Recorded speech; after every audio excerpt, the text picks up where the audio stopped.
અધિક માસમાં પારડીની સાઈ સંગ્રીલા સોસાયટીમાં ભક્તિમય માહોલ. મહિલાઓએ 1008 વિસ્તૃત સહસ્ત્ર નામના પાઠ સાથે કરી વિશેષ પૂજા.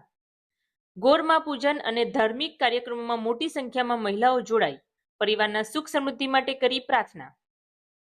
પારડી સુલભનગર સાઈ સંગ્રીલા સોસાયટીના સી બિલ્ડિંગમાં ચાલી રહેલા પવિત્ર અધિક માસ નિમિત્તે મહિલાઓ દ્વારા વિવિધ ધાર્મિક કાર્યક્રમોનું આયોજન કરવામાં આવ્યું હતું.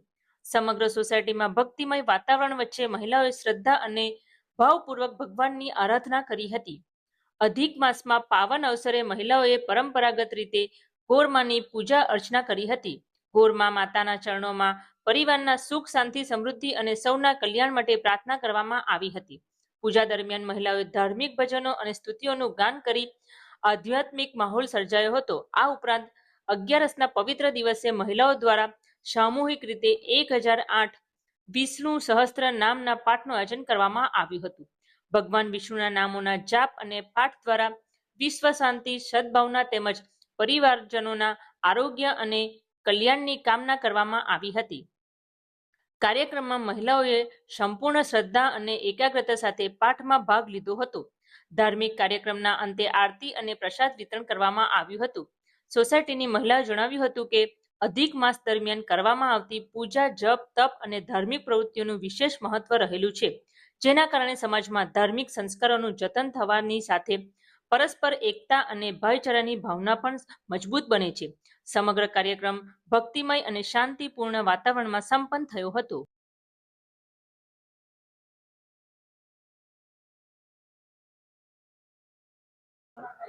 પુરુષોત્તમ ભગવાન કી જય. દર 3 વર્ષે અધિક મહિનો આવે છે અને એની અધિક મહિનાની બધા બહેનો કાઠાગોરની પૂજા કરે છે. આ વખતે જેઠ સુદ અધિક મહિનો આવ્યો.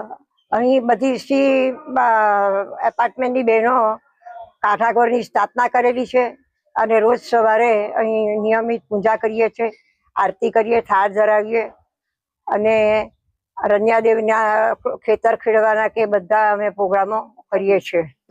આ પૂજાનું મહત્વ ઘણું જ છે, કારણ કે પુરુષોત્તમ મહિનો અડધૂત થયેલો મહિનો છે. એટલે વિષ્ણુ લોકમાં ગયો અને ભગવાનને કહે કે હું તો અડધૂત થયેલો છું, કારણ કે હું 12 મહિના આવે એમ હું 13મો કહેવાઉં છું. એટલે તમે મારું કઈ નિરાકરણ લાવો. એટલે ભગવાને એનું નિરાકરણ માટે દર 3 વર્ષે આ પુરુષોત્તમ માસનું એ કર્યું અને એની સ્થાપના કરી અને એને પૂજા કરવાની અને એને વિષ્ણુ ભગવાને સ્વીકારી લીધો. આજે વદ 11ની પૂજા કરી અને તુલસી પત્ર ચડાવ્યા કૃષ્ણ ભગવાનને 1008.